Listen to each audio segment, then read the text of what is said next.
자, 블로그, 네, 또 SNS 서비스다라고 말씀을 드렸습니다. 네, 그래서 관계성이 있다. 네. SNS는 소셜 네트워크 서비스, 사회적인 관계망 서비스이죠. 소셜 네트워크 서비스. 그래서 그 관계, 그러면 블로그도 SNS 포함된다. 그러면 블로그는 어떤 관계가 있느냐? 블로그는 이웃이라는 관계성이 있는데 그 이웃의 종류는 그냥 이웃과 서류 이웃이 있다라는 부분이고요. 블로그를 이제 하실 때 지금 당장은 이 그 이웃 수가 크게 중요하지는 않아요. 지금 당장은요. 이제 글을 시작하는 시점에서는, 네. 근데 이제 한 2개월 정도 이상 지난 시점에서는 이웃 수가 상당히 좀, 네, 서로 활동해 줄 수 있는 이웃 수가 중요합니다. 서로 활동해 줄 수 있는 이웃 수. 블로그를 기존 운영하고 있는 블로그는 FM적으로 경쟁하는 거고, 네. 새로 스타트하는 블로그는 한 2개월 정도는 네이버에서 노출의 우선순위를 좀 줘요. 네, 가점을 좀 줘요. 네. 근데 이제 그게 1차적으로는 정확도 기준으로 해서 가점을 주거든요. 해당 그 검색 키워드와 관련되어진 글로 인지가 되어지면 노출되어진 대상이 포함되어지고, 그 조건은, 네, 해당 키워드가 반드시 글 제목에 포함되어 있어야 되고 글 내용에도 포함되어 있어야 된다. 네, 두 가지 요건을 다 갖추는 게 좋고요. 하나만 갖춘다면 제목을 우선으로 하시고, 제목에 반드시 키워드가 들어가 있고 본문 내용의 키워드가 3-4번 정도 반복되어지게끔 그렇게 하시면 되죠. 근데 이제 인기도에 따라서 그 노출 순위가 처음에 노출되어졌던 게 높아질 수도 있고 낮아질 수도 있어요. 높아질 수도 있고 낮아질 수가 있어요. 네, 그 인기도라는 부분 자체에 평가 척도 중에 이제 이웃 수라는 것도 평가 척도이긴 한데, 근데 실제적으로는, 네, 내가 작성한 글에 대해서 다른 사람들이 내 글의 공감수, 좋아요 수를 몇 번 눌렀느냐, 그 다음에 댓글이 몇 개 달렸느냐, 이게 더 중요 요소로 잡히거든요. 네. 자, 그래서 우선은요, 네, 실제적으로는 블로그의 경쟁을 키우는 부분은 내 블로그 이웃수가 몇 명이다, 이게 실제 경쟁수이 되질 않고요. 잘못 이해하셔가지고 여기만 치중하셔가지고 이웃수만 계속 늘리려고 노력하시는 분 계시거든요. 네. 보면은 블로그 내용은 그렇게 많이 작성도 안 돼 있는데 이웃수만 계속 늘리려고 이렇게, 네, 다른 블로그 찾아가서 이제 이웃수 중에서도 이제 본인한테 영향을 미치는 이웃수는 종류가 이게 내가 추가한 이웃과 나를 추가한 이웃이 있거든요. 이 중에서는 이제 뒤에 후자가 영향요소입니다. 네. 내가 추가한 이웃은 영향요소가 없어요. 내가 추가한 이웃은 그 사람의 글을 나는 받아볼 수는 있어요. 근데 내가 쓴 글은 그 사람한테 전달이 안 돼요. 네, 그렇기 때문에 그 블로그에 해당 인기도 지수의 이웃수라고 하는 부분 자체는 나를 이웃으로 추가한 사람, 그러면은 그 사람들한테는 내 글이 전달이 돼요. 네. 그 다음에 서로 이웃은 내가 추가한 이웃과 나를 추가한 이웃 두 가지 관계를 다 가집니다. 그렇기 때문에 내가 쓴 글이 그 사람한테 전달되고 그 사람 쓴 글이 나한테 전달되어져요. 네. 그래서 초기 단계에는 나를 이웃으로 추가한 수를 많이 늘릴 수가 없어요. 초기 단계는 이거는 내가 기다려야 되는 거거든요. 아니면 다른 사람한테 부탁해서 나를 이웃으로 추가해줘, 이렇게 해야 되는 부분이거든요. 네, 그렇기 때문에, 네, 서로 이웃적인 부분에 대한 추가를, 네, 해나가시는 필요성이 있을 것 같은데, 이것도 마찬가지 이웃수가 크게 중요한 건 아니고 서로 활동해 줄 수 있는 이웃수가 중요하다라는 부분입니다. 네. 그래서 저희가 이제 교육을 같이 하시는 분들 간에는 제가 경험적으로도 혼자서 열심히 하는 부분에는 어느 정도 한계가 있어요. 그렇기 때문에 교육 같이 받으시는 분들 간에 서로 이웃을 맺으시고, 그 다음에 내가 쓴 글이 그 사람한테 전달되면 그 상대방이 뭐 호감도를 좀 해주고요. 뭐 공감하기 뭐 금방 누르거든요. 하나 터치하는 건 뭐 0.1초밖에 안 걸려요. 그럼 댓글 간단하게 댓글 이렇게 달아주는 것도 서로 간에 도움을 주는 부분이니까. 네. 그 다음에 블로그 이 인기도 지수가 높은 분들을 보면 기브앤테이크입니다. 네. 그 사람이 먼저 자신의 서류 이웃이 쓴 글에 대해서 내가 그 사람이 먼저 반응을 해주면 상대방도 반응을 해주게 돼 있어요. 네. 그냥 뭐 상대방이 반응해주겠지라고 기다리고 있으면은 어느 정도까지는 상대방이 해주더라도 이 사람 너 내가 해줘봤자 주는 것 뭐 받기만 하고 주는 것도 없네, 이렇게 되면은 그 다음 이 사람은 오히려, 네, 안 해줘야겠다, 이렇게 되거든요. 네, 그렇기 때문에 내가 먼저 다가가서 상대방이 쓴 글에 대해서, 네, 공감이나 댓글을 남기면 상대방도 나한테 반응을 해줍니다. 자, 직접적으로 해보도록 하겠습니다. 네, 블로그 이웃 맺기 방법으로서요. 네, 우선적으로는 저희가 지금 설명드렸던 것처럼 네, 서류 이웃을 서로 맺자. 그래서 제가 중간 매개체로 저희 교육과정 밴드 활용하고 있잖아요. 네, 그래서 밴드에 네, 접속 이렇게 하셔가지고 저희 네, 과정 밴드 이름 네, 17년 파주 블로그 유튜브 3기 터치 해 들어왔어요. 제가 지난 시간에 여기 단에다가 제가 질문 하나 남겼죠. 네, 그 질문이 뭐였냐면은 네, 본인의 네, 블로그 주소를 댓글로 적어주세요 라고 질문을 남겼습니다. 해당 이거를 터치하게 되면 밑에 댓글 달린 목록들이 쭉 이렇게 보여요. 네. 자, 방법입니다. 네. 제가 예시로 이렇게 네, 주소 적는 부분은 http://역수로 2개 블로그.naver.com/ 본인 네이버 아이디 이렇게 했습니다. 네. 그래서 보면 이 밴드에 주소를 남기게 되면 자동 링크가 걸려요. 밑에 이렇게 보면 이렇게 뭐 사진이나 이게 대표 이미지, 그다음 블로그 제목, 뭐 그다음 소개글 이렇게 뜨는 게 보이거든요. 이 중에서요 제가 견본으로요 네, 이현수님 두 번째로 다셨는데 제가 한번 요 주소를 터치 이렇게 해가지고 찾아 들어가 볼게요. 네. 자, 그러면은 상대방한테 제가 네, 접속이 됐습니다. 접속이 되어지면 자, 스마트폰에서는 여기 있어요. 이웃 추가라는 게. 스마트폰에서는 우선 스마트폰에서 네, 서류 이웃 요청 및 네, 수락하는 그 절차 실습하겠다 말씀드렸죠. 네.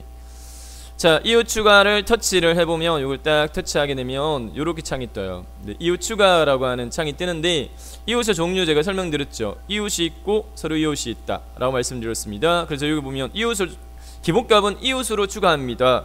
여기 이웃으로 추가합니다 하는 부분은 내가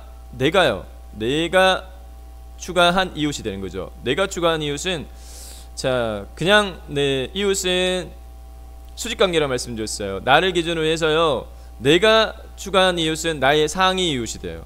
나의 상위 이웃이 되고요. 나를 추가한 이웃은 나의 하위 이웃이 돼요. 네, 하위 이웃이 되어지기 때문에 내가 쓴 글은 위로는 쓴다 안 돼요. 밑으로만 전달돼요. 밑으로만 이렇게만 전달돼요. 네. 근데 이 관계성은 여기서 끝납니다. 네, 내가 추가한 이웃이 쓴 글은 나한테 전달은 돼요. 근데 내가 쓴 글은 나의 상위 이웃 한테는 전달 안 돼요. 내가 추가한 이웃한테 전달 안 돼요. 근데 내가 쓴 글은 나의 하위 이웃, 나를 이웃으로 추가한 이웃한테는 전달이 돼요. 네, 그렇기 때문에 실제 블로그의 역량도는 이거죠. 내가 글을 작성을 했을 때 내 글을 받아보는 네, 이웃 블로그가 몇 명이냐 이렇게 따지니까. 자, 그러면 이웃으로 추가합니다 라고 되어 있는 이 부분은요 네, 상위 이웃 추가입니다. 상위 이웃 추가. 이거는 상위 이웃 추가. 내가 추가하는 이웃이죠. 이 이웃 추가는요 네, 동의 절차가 없어요. 그냥 내가 관심 있는 사람한테 찾아가가지고 네, 이웃 추가 누른 다음에 이웃으로 추가합니다 하위에 네, 이렇게 하고 그 다음에 밑에 뭐 그룹 설정하는 부분이 있는데 지금 블로그 이웃수가 많이 관계성이 있을 때 그룹 단위로 묶어가지고 이렇게 네, 하는 부분인데 우선은 네, 요거는 아직 안 하셔도 돼요. 지금 이웃수가 많지 않으면 기본값은 세 그룹으로 이렇게 돼 있을 거예요. 기본값은 이렇게 돼 있을 거예요. 요대로 두셔도 돼요. 네. 하시고 그냥 위에 있는 체크박스 그냥 누르면 돼요. 이렇게 하게 되면 그냥 이웃관계가 뚝딱 맺어져요. 이웃관계가 맺어지는데 나를 기준으로 해서 이분은 나의 상위 이웃이 되는 거예요. 그러면 상대방이 쓴 글은 나한테 전달되지만 내가 쓴 글은 이 사람한테 전달 안 돼요. 자, 그래서 저희가 지금 현재 관계 맺자라고 하는 부분은 요거 지금 현재 서류 이웃 맺자라는 부분이거든요. 네, 요거는 기본값에서 수정을 해줘야 돼요. 서류 이웃으로 신청합니다 라고 이렇게 체크를 네, 수정을 해주고 그 다음에 서류 이웃 같은 경우에는 관계성이 폐쇄형입니다. 무슨 말이냐, 네, 내가요 상대방한테 서류 이웃 하자라는 요청이 가고요 상대방이 오케이 해야지만 관계 맺어요. 내가 원한다고 해서 관계 맺어지는 게 아니라 내가 요청을 할 수 있지만 상대방이 싫다, 거절 이렇게 하게 되면 서류 이웃 관계가 안 맺어져요. 네. 그래서 밑에 요거는 서류 이웃 맺기 할 때 밑에 보면은 네, 메시지 입력하는 부분이 있어요. 기본 메시지가 뭐로 되어 있느냐면 그냥 우리 서로 이웃해요 이렇게 되어 있어요. 우리 서로 이웃해요 라는 기본 메시지가 입력되어져 있는데 요거를 꼭 수정을 하시는 게 좋으세요. 네. 기본 메시지로 서류 요청, 서류 하자라고 예를 들어서 다른 분이 저한테 요청을 했다라고 하게 되면 저 같은 경우에 어떻게 하느냐, 네. 누구지? 라고 궁금해 하잖아요. 네. 궁금하잖아요. 그럼 그분한테 한번 들어가 봐요. 네. 들어가 보고 그분이 어떤 글들을 주로 적으시는지, 아니면 아예 비어있는 상태에서 나한테 서류 요청하면 수락은 잘 안 하고 싶어요. 네. 비어있는 상태에서 글 전혀 작성 안 돼 있고 그냥 뭐 이웃수만 늘리겠다는 목적으로 네, 이웃 요청하게 되면, 왜냐 이 목적 취지가 서류 이웃이라는 부분 자체는 서로 간의 정보를 공유하는 개념이거든요. 내가 상대방한테 정보를 주고 상대방이 나한테 정보를 주고, 이렇게 서로 좀 더 네, 원활하게 정보를 서로 관심 주제가 같은 사람들끼리 알짜 정보들을 쉽게 공유하자라는 부분인데, 그냥 단순하게 네, 내가 이 사람한테만 주기만 네, 하는 경우에는 굳이 서류 이웃을 할 필요 없죠. 그래서 보면 블로그 이렇게 방문들을 해 나가 보시다 보면 프로필 영역에 이렇게 기재해 놓은 네, 문구들 많이 보실 거예요. 서류 이웃은 사절합니다. 네, 이웃만 추가해 주세요. 이렇게 기본 문구로 서류 이웃 요청하면 네, 수락 안 합니다. 이런 문구가 적혀 있는 것들도 있고, 네.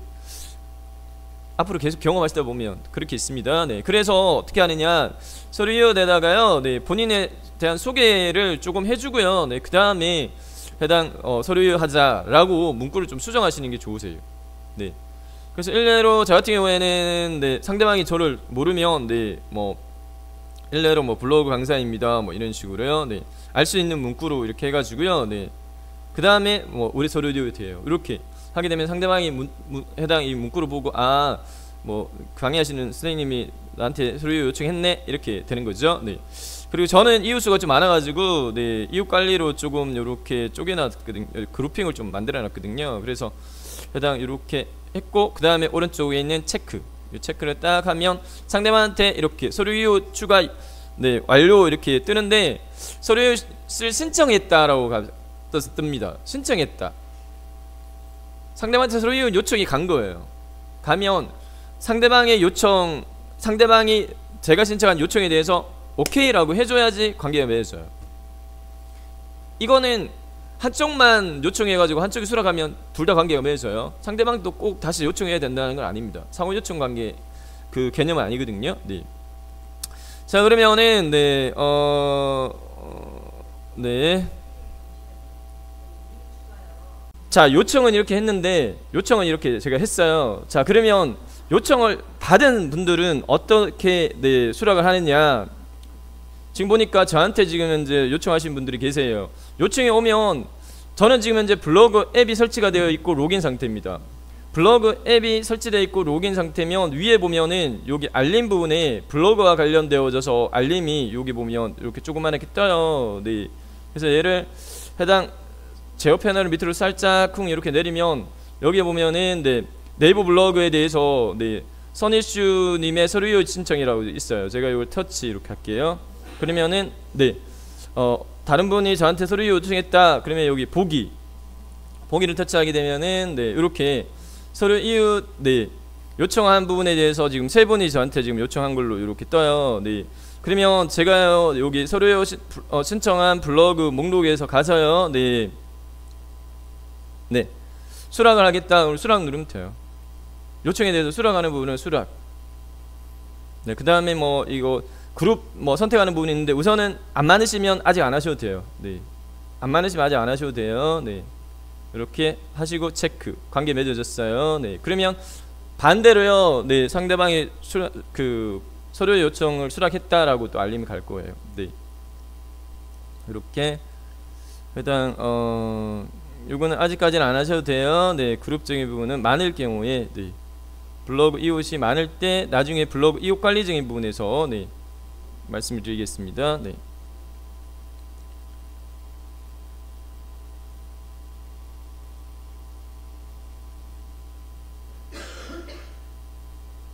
네, 이렇게 서류 이웃이 됐습니다. 그러면 서류 이웃이 되게 되면 그 이후에 제가 이제 작성한 글이 상대방한테 서류 이웃한테 전달되고 서류 이웃 작성한 글이 저한테 된다. 그건 무슨 말이냐? 네. 자, 블로그 앱을요. 네. 이전에 저희가 블로그 앱 한번 설치해 오세요라고 말씀만 드렸거든요. 네. 네이버 블로그 앱 될 수 있으면요. 블로그 앱을 네, 하시는 게 좋으세요. 설치를 하셔가지고 스마트폰 에서요 또 블로그를 다 관리할 수 있기 때문에 네. 블로그 앱을 설치를 하시는 게 좋고요. 자, 그러면 블로그 앱을 실행을 딱 시키면, 그냥 터치해가지고 네이버 블로그 앱을 딱 실행시키면 첫 번째 화면에 접속되어지는 부분은 뭐냐? 이웃 새글이라고 여기 떠요. 이웃의 새글이라는 화면이 첫 화면을 뜹니다. 블로그 앱을 실행시키게 되면 기본값이 그렇거든요. 자, 그러면은 여기는 저를 기준으로 해서, 본인을 기준으로 해서 본인의 상위 이웃이 승글이 전달되고요. 그 다음에 본인의 서류 이웃이 승글이 전달돼요. 이렇게 목록이 떠요. 나의 상위 이웃과, 즉 내가 추가한 이웃들이 승글과, 그 다음에 나의 서류 이웃들이 승글이 여기 공간에 떠요. 여기 공간에 뜨면 해당 글을 보고요. 해당 그 사람이 쓴 글에 대해서요. 반응해주고 싶다라고 하면 참고적으로 여기 보면은 여기서 바로 터치해가지고도 공감할 수 있는데, 이렇게 하시는 것보다는 이렇게 하면 조회수는 안 올라가요. 상대방한테 조회수는 안 올라가거든요. 그렇기 때문에 뭐 예의상 난 지금 굉장히 급한데 반응은 해주고 싶다. 그러면 여기서 그냥 요것만 하트만 딱 눌러줘도 반응이 가긴 해요. 근데 조회수는 안 올라가요. 그냥 보지도 않고 그냥 이것만 눌렀네, 이렇게 이해될 수도 있어요. 그렇게 될 수 있기 때문에 그냥 한번 터치 이렇게 해가지고 내용 한번 이렇게 보시고요. 그 다음에 쭉 내려가가지고 하단에 보면은 저희가 글 쓸 때 공감을 꼭 표시하게끔 수정해가지고 쓰는 걸로 말씀드렸죠. 그래서 하트 있죠. 하트 한번 터치 이렇게 하게 되면 0.5초 반응해주세요. 그러면 이것도 알림이 가요. 상대방한테. 블로그 앱에 보면은 당신이 쓴 글에 대해서 누가 좋아요를 눌렀다, 또는 당신이 쓴 글에 대해서 누가 댓글을 이렇게 남겼다 라는 게 해당 여기 블로그 여기에 여기 보면 내 소식이라고, 이렇게 내 소식이라고 하단에 있어요. 여기에 내 소식 부분, 여기 단에 남아요. 요거 내 소식을 딱 터치해 보면 뭐 서류 이용 신청했습니다도 있지만, 여기 보면은 어떤 사람이 당신이 쓴 글에 대해서 좋아요 합니다를 남겼다, 공감, 또는 여기 댓글이라고 이렇게 해가지고 댓글, 당신이 쓴 글에 대해서 누가 이렇게 댓글을 이렇게 남겼다 라는 부분들이 여기 알림에 이렇게 남아요. 자, 그래서 블로그는 SNS 서비스다, 나 혼자 하는 서비스를 하기보다는 정보를 서로 공유하는 형태의 서비스다. 요걸 보면 이해가 되시죠 이제. 그래서 관계성적인 부분에 대한, 그래서 지금 현재 검색 엔진에 내가 쓴 글이 상위에 노출되기를 원해. 그러면 정확도만 높인다고 해서 되는 게 아니라, 정확도를 묶어가지고 신뢰도, 지금 현재 C랭크 검색 알고리즘 지수가 두 가지 지수거든요. 신뢰도 지수와 인기도 지수인데, 이전에 비해서 인기도 지수에 대한 중요도가 더 높아졌어요. 인기도 지수에 대한 중요도가 더 높아졌어요. 그래서 정확도적인 측면에서는 내 글이 제일 정확해 라더라도 인기도가 뒷받침이 안 되면 이 순위가 뚝뚝뚝 떨어질 수 있고요. 반대로요, 인기도가 뒷받침되면 얘가 떨어졌다가도 올라갈 수 있어요. 그래서 위아래 순위가 1단위별로 조정됩니다. 1단위별로 조정됩니다. 그래서 저는 지금 밀접하게 제가 경험하고 있거든요. 요게 내려갔다가 다시 올라갔다 왔다 갔다 이렇게 하는 부분이 바로바로 확인되어져요. 그래서 그 순위에 따라서요, 방문자 수나 조회수가 확연하게 차이가 나요. 한 정도 제일 상위에 있다가 밑으로 한 칸 정도 내렸다, 그러면 그 당일날 순위가 보면 조회수나 방문자 수가 이렇게 조금 낮아지는 게 바로 보여요. 자, 근데 마지막으로 정리 하나 해드리면 서류 이웃수만 무조건 늘린다고 이게 좋은 건 아니다 라는 말씀을 드렸습니다. 이웃수가 인기도 지수에 포함되어지지만 실제적으로 제가 경험적으로 글 쓴 게 있어요. 경험적으로 글 쓴 것도 제가 공유해 드릴게요. 제 블로그 이웃수가 지금 현재 한 1300명 가까이 되는데, 실제적으로 그 통계가 나오거든요. 1단위별로 보면 본인의 여기 보면 블로그에도 보면은 내 블로그에 가서 여기 통계가 있어요. 이제 1188명으로 잡히네요. 이웃수가 1188명인데 요 그래프 요거 있죠. 여기 통계예요.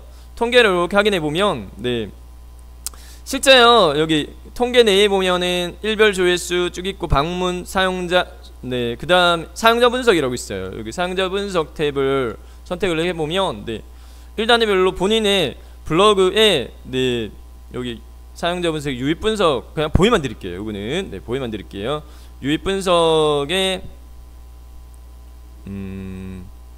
네 유입 분석에 이웃 방문 현황이라고 이렇게 딱 또 뽑아가지고 통계를 또 내줘요. 네 이웃 방문 현황을 딱 이렇게 보게 되면 네 요걸 제가 블로그에 글을 정리해가지고 올려놓은 게 있어가지고 네 나중에 제가 공유해드리도록 하겠습니다.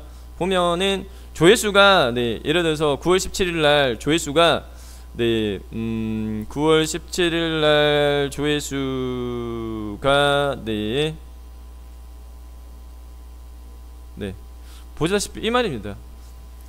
자 글을 본 글을 본 조회 자들의 세부 구분을 해보니까 네 서류 이웃이 19 뭐 19회 그 다음에 이웃이 네 나를 추가한 이웃이 18 그 다음 기타가 1689 이렇다는 말입니다. 네.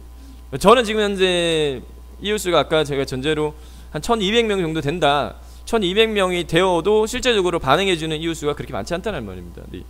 그래서요 전체 이웃수가 중요하기보다는 제가 볼 때는요 네. 서로 반응해줄 수 있는 소수의 이웃이 오히려 초기 단계는 더 중요하세요. 근데 반응해주려고 해도 상대방이 지금 작성한 글이 없어요. 네. 새 글이 있어야 내가 반응을 해주는데 기존의 글을 내가 공감 남겼던 거 또 공감할 수는 없거든요. 네. 그렇기 때문에 실제 블로그의 경쟁 네. 순위를 높이는 부분은 컨텐츠입니다. 글입니다. 글을 꾸준하게 어떠한 관심 주제에 대해서 공감할 수 있는 공감도가 높은 어떠한 글들을 작성해 나가시다 보면 자연스럽게 블로그 인기도 줄 수도 신뢰도 줄 수도 높아지면서 내 글이 상위에 노출되어진다. 이렇게 이해하시면 되겠습니다. 네, 스마트폰뿐만 아니라 이제 PC에서 서로 이웃 요청 및 수락하는 방법 비교해 설명드리면 해당 그 네이버에 접속한 다음에 로그인을 해야 돼요. 서로 이웃 요청하고 또는 이웃 추가하는 경우에는 누가라는 게 구분되어야 되기 때문에 로그인이 되어져야 돼요. 그래서 로그인 이렇게 하시고 아이디하고 비밀번호로 이렇게 로그인하신 다음에 자, 좀 전에는 보편적인 측면으로 저희가 서로 이웃 추가 한 게 아니거든요.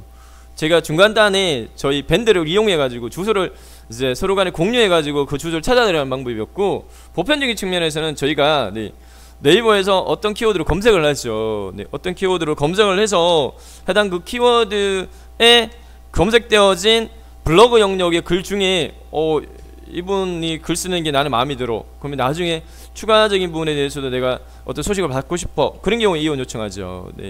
일례로요. 제가 임의적으로 임의적으로요. 아무거나 제가 해보겠습니다.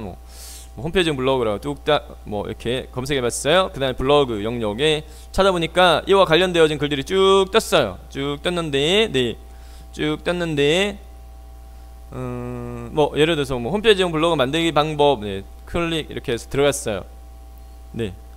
그러면은 이제 제가 모르는 블로그예요. 제가 이렇게 찾아 들어갔어요. 찾아 들어가가지고 이렇게 보고요. 아, 이분이 쓰는 글이 나는 마음에 드는데 이분하고 나는 우선은 이웃 또는 서류 이웃을 맺고 싶어. 그런 경우에는 어떻게 하느냐면은, 자, 좀 이따가 저희가 블로그 꾸미기 기본적인 사항 저희 다루도록 할 겁니다. 보면은 기본적으로 요것도 지금 현재 홈페이지 형태의 블로그로 디자인을 해 놓았어요. 지금 보니까 따로 지금 현재 홈, 데일리, 일반 그거는 없는 부분이거든요. 이렇게 홈페이지처럼. 요 부분이 없다라고 친다면 요 내용적인 부분만 이렇게 보면 되면 홈페이지처럼 이렇게 꾸며놨어요. 이렇게 꾸며놨는데, 자, 홈페이지 형태로 블로그를 꾸민다 하더라도 반드시 보여줘야 되는 영역이 있어요. 그게 이제 요거 못 숨기거든요. 요거 블로그 메뉴. 블로그 메뉴. 아, 요게 이제 상단 메뉴. 그 다음에 요게 네이버 블로그 메뉴. 요거는 못 숨겨요.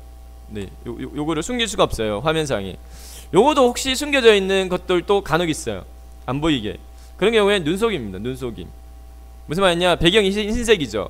글자 색깔을 흰색으로 바꿔버려요. 그렇게 눈속임 할 수 있지만 어쨌든 화면상에서 아예 안 보이게 할 수는 없어요. 노출은 반드시 돼야 되는 영역이에요. 그 중에서 이제 위젯들 중에 보면은 프로필 위젯은 반드시 노출이 돼야 되는 부분입니다. 숨길 수가 없어요. 위에 없죠. 밑에 있어요. 밑에 하단에 있어요. 여기 하단에 보면은 여기 있죠. 프로필 위젯 여기 있죠. 프로필 위젯에 보면 여기 이후 추가라고 있어요. 네. 숨길 수가 없어요. 이건 반드시 있어야 되는 부분입니다. 여기서 이후 추가 클릭 이렇게 하게 되면은 별도 창이 이렇게 뜨면서 네. 이웃으로 추가할까요? 서류 이웃 할까요? 똑같아요. 네. 스마트폰에서처럼 네. 네. 아 여기 지금 크롬 브라우저로 해놨는데 제가 여기 그 네 팝업 창이 해제돼서 그렇습니다. 네. 이거를 팝업 창이 해제되어져서 별도 창이 안 뜬 거예요. 해제를 풀면 이렇게 떠요. 네. 스마트폰에처럼 이웃 추가에 네. 이웃으로 추가할까요? 서류 이웃으로 할까요? 이렇게 떠요. 네. 이웃인 경우는 그냥 다음 버튼 누르고 그냥 네. 그룹하고 확인 누르면 끝. 동의 절차 없어요. 근데 서류 이웃으로 맺고 싶다 라고 하면 서류 이웃 맺습니다. 다음 하면 메시지 적게끔 돼 있어요. 메시지 안내 신청 메시지 대신 좀 구체적으로 적는 게 낫죠. 네, 이거와 관련해 가지고 관심을 가지고 있는 블로그 누군데 이렇게 본인 소개를 좀 하고 그다음에 블로그에 올리신 글들이 제가 관심 가지는 주제하고 많이 네, 공감되어서 이후에도 서로 다양한 정보 교류하고 싶다. 이렇게 좀 장황하게 좀 구체적으로 좀 적는 게 좋습니다. 네. 그렇게 해서 네, 다음 해서 마감할 수 있어요. 네.